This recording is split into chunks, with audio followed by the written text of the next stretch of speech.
Et bonjour Amic Nissart, Amica Nissarda, supporter d'autres clubs, vous êtes les bienvenus sur le podcast Tonissa où on va revenir sur le match d'hier après-midi, victoire de l'OGC Nice face à l'Olympique de Marseille 3-0 à l'Alliance Riviera. Donc dans ce podcast, on va analyser les statistiques du match, on va noter les joueurs évidemment, on va analyser aussi la tactique d'Adrian Urcea. Qu'est-ce que le gym aurait pu faire de mieux dans le match pour que le match soit parfait, même si quelque part on va pas dire grand chose sur le match, parce que vraiment c'est un match exceptionnel, de très grande classe, un match référence, on peut le dire. On était sur des matchs comme Angers ou peut-être Rennes en match de référence, et là on tient enfin notre match de référence de grande classe avec un gros volume de jeu au milieu de terrain. Donc c'est parti pour l'analyse des statistiques. Donc statistiques OGC Nice Olympique de Marseille. Donc une possession de balle de 57% pour l'Olympique de Marseille, une possession de balle de 43% pour l'OGC Nice. Stat intéressante puisque on voit quand même que dans ce match, l'Olympique de Marseille a eu la maîtrise du ballon. Après, comme on dit souvent, quand tu as la maîtrise du ballon, cela ne veut pas dire que tu vas gagner le match. Et d'ailleurs, on le voit à la fin, puisque quand même, ce 3-0 de Nice face à l'Olympique de Marseille, c'est quand même un score qui reflète la physionomie du match. Maîtrise du ballon de l'Olympique de Marseille, mais un OGC Nice très organisé, un OGC Nice efficace, avec beaucoup de réalisme. C'est pour ça aussi qu'on gagne ce match 3-0, malgré la maîtrise de ballon de l'Olympique de Marseille. Vraiment, c'est un match où il n'y a pas grand-chose à dire. On a été réaliste. On a vraiment proposé une leçon de réalisme aux Marseillais sur ce match. Et surtout dans les duels. Dans les duels, c'est 60% de duels gagnés par l'OGC Nice contre 40 pour l'Olympique de Marseille. Donc ça fait à peu près du 2 duels sur 3 remportés par l'OGC Nice. C'est là où on montre que voilà, Marseille a eu la possession de balle, effectivement la maîtrise du ballon, mais dans l'intensité, dans le pressing du milieu de terrain, qui a eu un gros volume de jeu sur cette partie d'hier, on a été plus efficace. On a su remonter le ballon. On a réussi pour une fois à défendre tout en avançant avec un bloc qui va ensemble.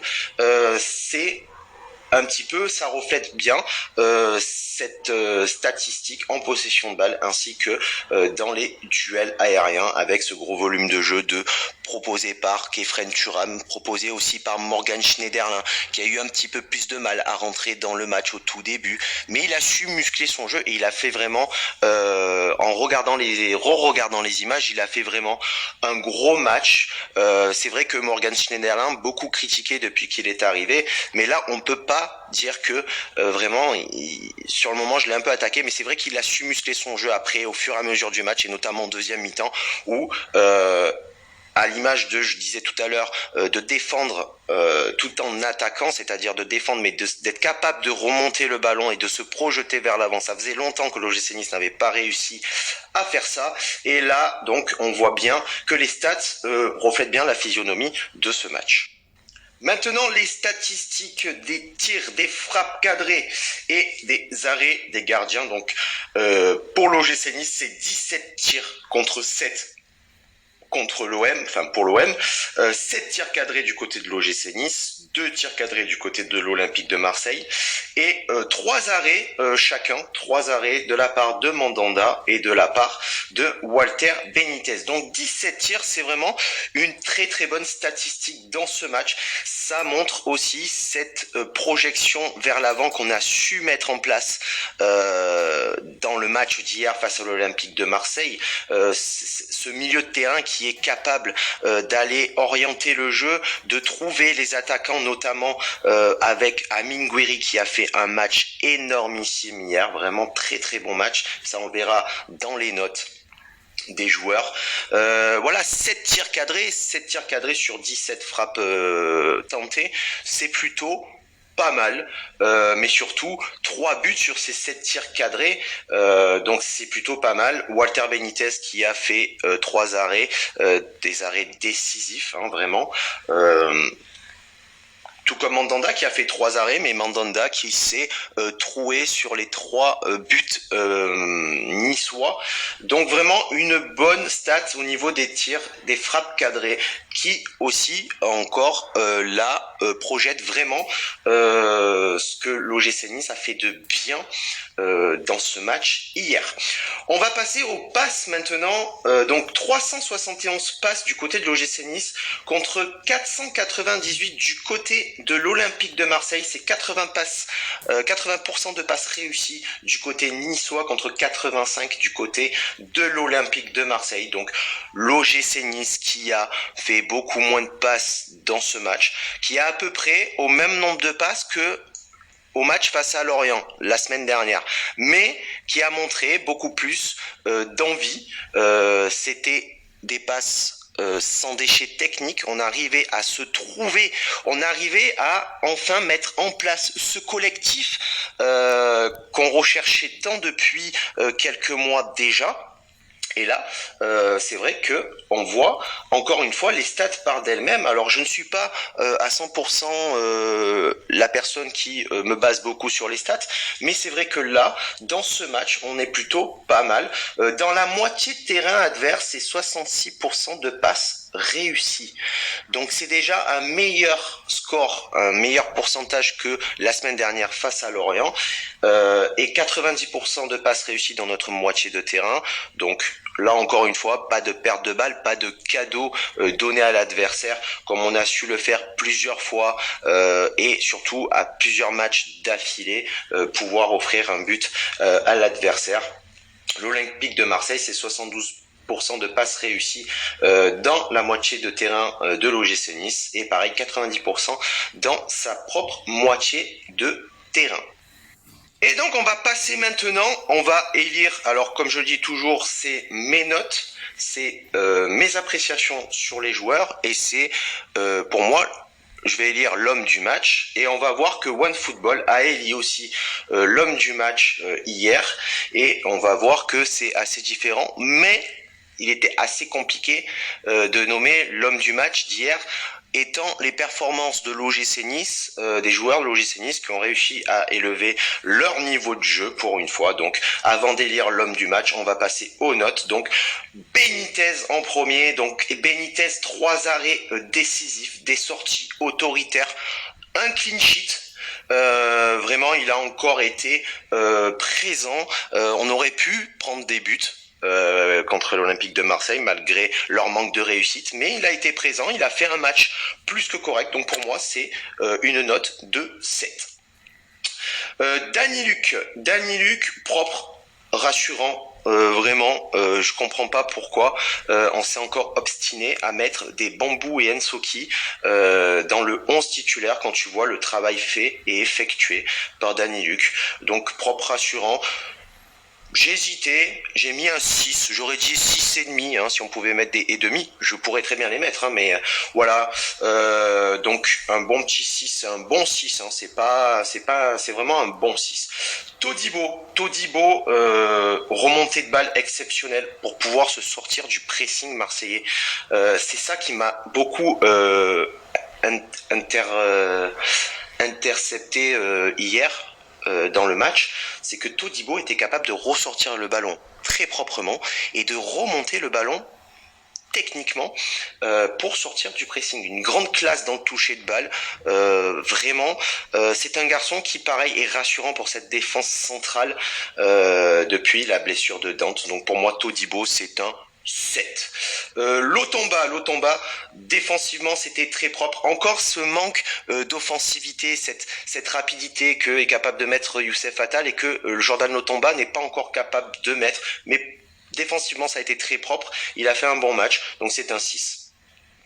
Camara, très en forme sur ce match, gros débordement, vitesse, centre, frappe, tout y était, il a été propre défensivement, il a su apporter un apport offensif pour tout le collectif, donc c'est un gros 7. Schneiderlin, donc comme je le disais, légèrement en difficulté, Schneiderlin en début de match. Voilà, je lui ai un peu tapé dessus, mais c'était pas méchant, puisqu'après, derrière, vraiment, tout au long de la première mi-temps, il a su muscler son jeu.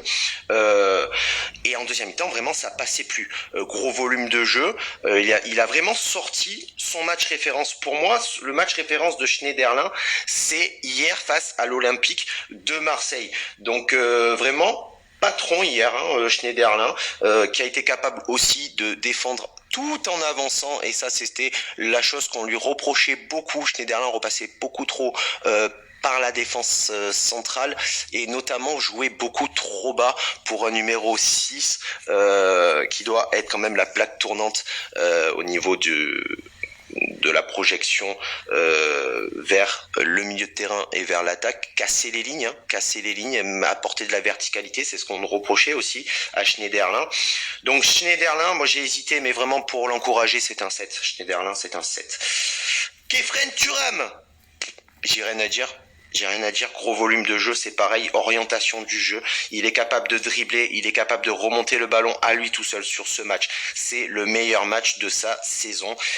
Pierre Lesmelou a été mis au placard, et concrètement, je n'ai rien à reprocher à Urcea par rapport au fait d'avoir titularisé Thuram. Il le mérite, il travaille beaucoup à l'entraînement, de ce que je sais. C'est un garçon qui a toujours le sourire, un garçon qui donne beaucoup, et donc voilà, avec un magnifique but, il ouvre le score. Donc pour moi, Thuram, hier soir, c'est un 8. Alexis Claude Maurice, de mieux en mieux. Il est à l'aise sur le nouveau poste dont a affecté Adrian Urcea. Il a marqué son but. Il est dans l'effort collectif. Il apporte son soutien en attaque. Donc ACM, un beau set, un très beau set pour ACM. Dolberg, dommage, il y avait du mieux, il aurait mérité, comme face à Lorient, il aurait mérité de mettre son but, mais bon, malgré tout, c'est encore insuffisant, il n'arrive pas à revenir au niveau où on l'attend, mais bon, c'était pas un match dégueulasse non plus hier, il a quand même donné, donc c'est un 5.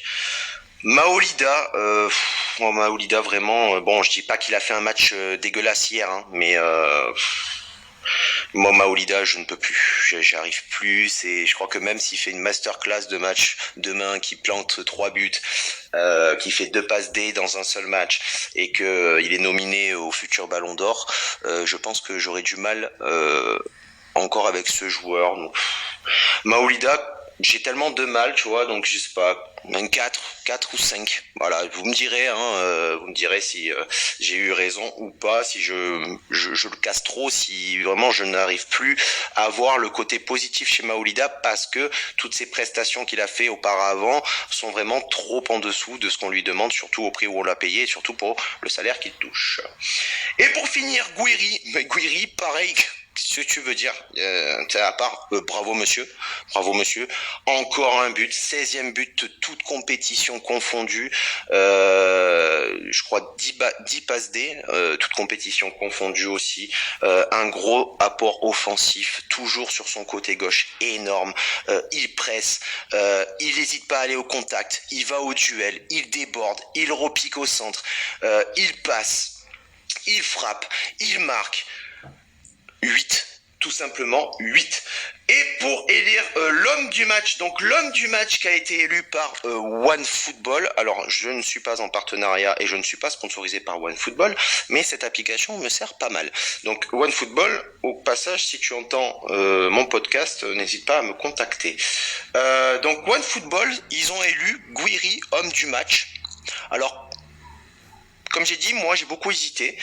Moi j'ai élu Kefren Turam, homme du match. Mais vraiment, entre Guiri et Kefren, ça se joue vraiment à pas grand chose. Et quand tu vois de toute façon les notes que j'ai mis, 8 pour Thuram et 8 pour Guiri, ça prouve bien qu'il est difficile il a été difficile d'élire l'homme du match de hier.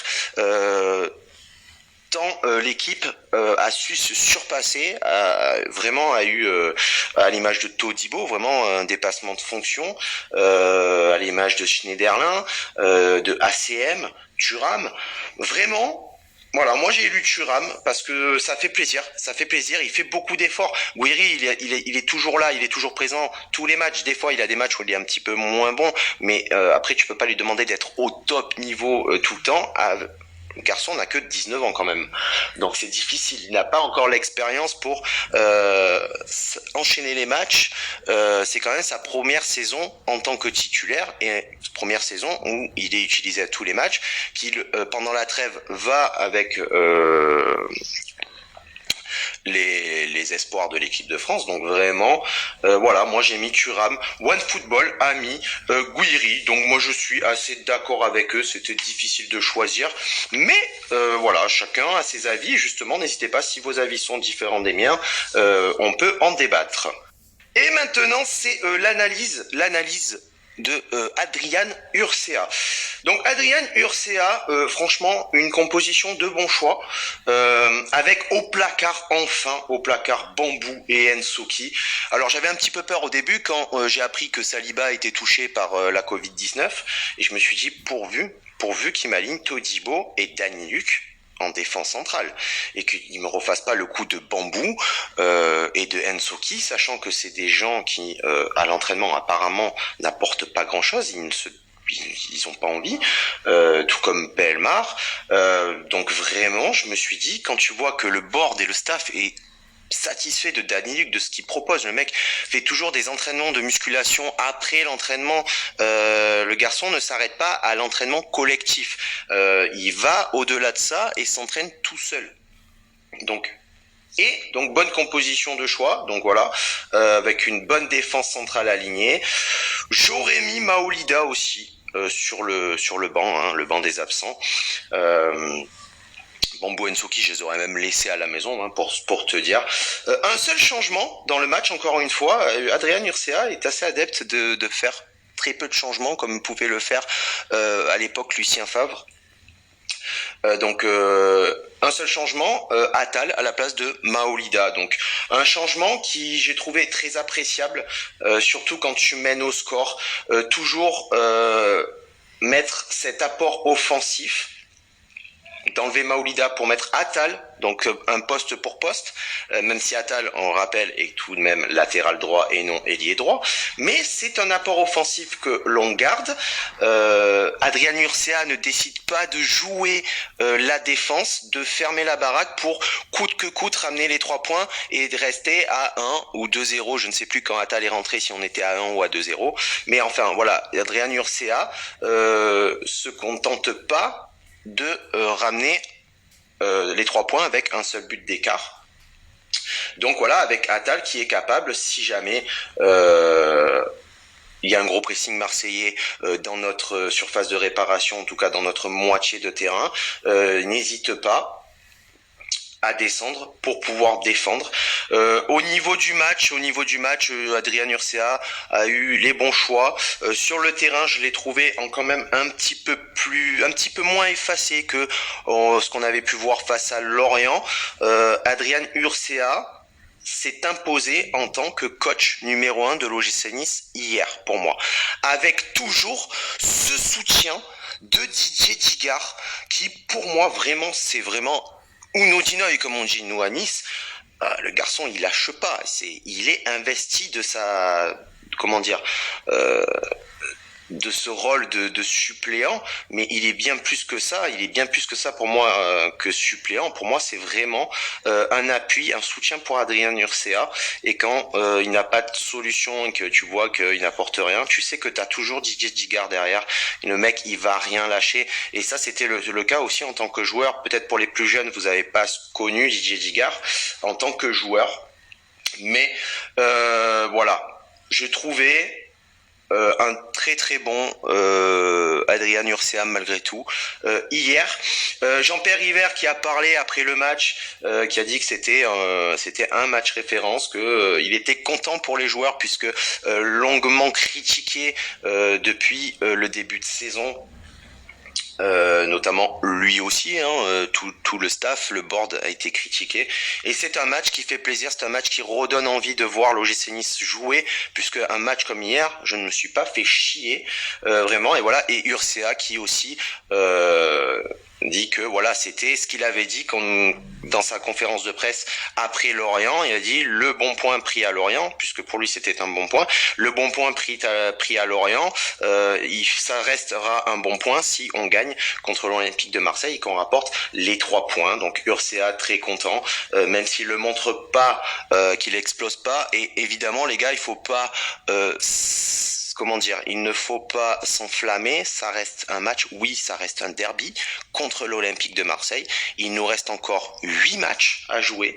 8 matchs, on n'est encore pas sur le plan comptable arrivé au point du maintien, même si on approche, il nous manque plus que 3 points, c'est-à-dire qu'on gagne contre Nantes, je crois que c'est le match prochain, sachant Nantes dans la situation actuelle où ils sont, je pense que le maintien est assuré sûr à 100%, on n'aura plus à se poser de questions, on n'aura plus à regarder vers l'arrière, mais on ne pourra pas non plus regarder vers l'avant, puisque on sait très bien que l'Europe c'est mort depuis belle lurette, et surtout je pense que là, à partir du moment où on aura les points du maintien, va falloir que l'équipe se fasse plaisir avant tout, de tenter des choses, de vraiment continuer à créer cette cohésion collective qu'ils arrivent à mettre en place comme ils l'ont pu le mettre en place hier. Donc vraiment voilà, il va falloir se faire plaisir. À partir du moment où on aura les points du maintien, on n'aura plus besoin de regarder derrière et on va pouvoir jouer un football où on se fait plaisir et tenter de belles choses.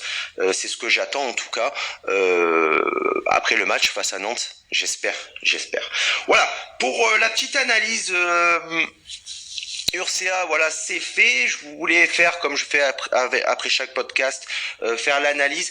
Qu'est-ce que l'OGC Nice aurait pu faire pour rendre vraiment ce match parfait? Bon, très honnêtement, on va pas se mentir, le match pour moi a été parfait. Ce qu'il aurait à la limite manqué, voilà, c'est avoir cette maîtrise du ballon. Cette maîtrise du ballon pour pouvoir vraiment asphyxier l'Olympique de Marseille, ne pas les lâcher, vraiment les affoler comme ils ont pu nous affoler, nous au match aller, quand on n'avait pas Todibo et Saliba, et on a vu que la défense était complètement... vraiment on voyait qu'il n'y arrivait pas. Donc c'est ça qui vraiment a manqué, c'est cette maîtrise du ballon, mais du fait qu'on ait été organisé, efficace et très réaliste devant le but, voilà, j'ai pas grand chose à dire sur ce match. Voilà, juste cette maîtrise du ballon qui aurait pu apporter un petit peu plus de choses dans ce match, mais on va pas faire les fines bouches. Pour moi, le match a été quasi parfait. Il n'y a pas de match parfait, mais il a été quasi parfait. Voilà, on va faire un petit bilan, les amis, un petit bilan de ce match. Donc vraiment, hier, une vraie leçon de réalisme de la part de Nice. Enfin, on arrive à concrétiser nos actions, à se projeter vers l'avant, à frapper, à centrer, à avoir des espaces, à avoir de la présence en surface de réparation pour essayer de vraiment concrétiser chacune de nos actions. Un score qui reflète quand même la physionomie du match, vraiment, et qui reflète aussi la physionomie du match dans l'envie, l'agressivité, cette projection vers l'avant, grâce à un milieu de terrain qui a musclé son jeu, un mental exemplaire, vraiment, jamais on abandonne. Je sais pas si vous avez vu le match d'hier, c'était Monaco-Saint-Etienne ou Saint-Etienne-Monaco. Enfin bref, Monaco mène 3 ou 4-0 et tu vois cette patte que Kovac a apportée à l'ASM, c'est que même tu peux gagner 20-0, les gars, on continue d'attaquer, on lâche pas. Il faut marquer, il faut gagner en mettant le plus de buts possible, tu vois. Et hier, c'est un peu ce que j'ai vu, notamment aussi dans l'attitude de Adrian Urca, vraiment un gros mental, beaucoup d'intensité de la part des Niçois et des Marseillais, où le ballon va d'un côté à l'autre. Après, on a eu un peu de chance dans le fait que dans l'individualité, Khaled Jakar a fait beaucoup de déchets techniques, et dans la relance il a pas été bon, il a été assez absent dans le match. Payet aussi, un manque d'envie, des fois t'avais l'impression qu'il marchait sur le terrain, aucune récupération de balle. Benedetto aussi absent, même s'il a marqué le but, mais qui a été hors jeu, il a été assez absent. Après il était remplaçant, vraiment l'homme l'homme de Marseille, c'est vraiment Milik. Milik, vraiment, tu le vois qu'il a un niveau au-dessus de toute l'équipe marseillaise et surtout dans l'envie. Dans l'expérience, tu le vois qu'il est au-dessus.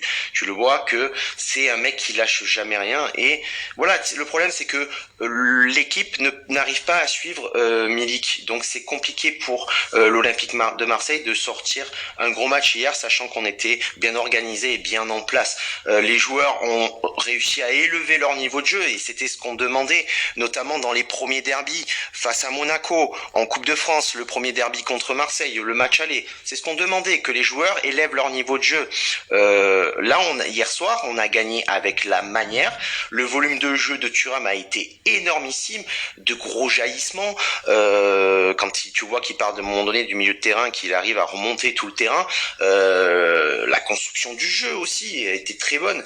Les joueurs ont trouvé un équilibre dans ce match. Vraiment, on a retrouvé cet aspect collectif qui nous manque depuis le début de saison, où les joueurs jouent ensemble, les joueurs jouent les uns pour les autres, et pas comme on a pu voir comme face à Lorient, comme face à d'autres équipes où le collectif n'était vraiment pas l'aspect qu'on pouvait trouver dans les matchs de l'OGC Nice. Voilà, pour moi un match vraiment référence, vraiment le match qui m'a fait le plus plaisir dans cette saison. La saison n'est pas terminée, mais c'est le match où on n'a quasiment rien à dire. Et c'est ça en fait qui est important dans cette victoire, c'est de dire putain, qu'est-ce qu'on peut dire qui a été pas bon dans le match. Voilà, on va finir sur cette note-là. Qu'est-ce qu'on peut dire qui a été mauvais dans ce match, ou qu'est-ce qu'on peut dire qui aurait rendu le match parfait, comme moi je l'ai dit par exemple, la maîtrise du ballon. Voilà, Mitnissart, c'est la fin de ce podcast, donc il sera disponible sur plusieurs plateformes de streaming, notamment Spotify. Je le mettrai en ligne aussi sur YouTube. Tout ça sortira en simultané sur toutes les plateformes possibles. Et on se retrouve après la trêve internationale, je vous rappelle, c'est la trêve internationale à partir de demain. Donc on se retrouvera après la trêve, ça sera face au FC Nantes il me semble. Sur ce, ciao viva, la Bayette et Issa Nissa. À plus les amis.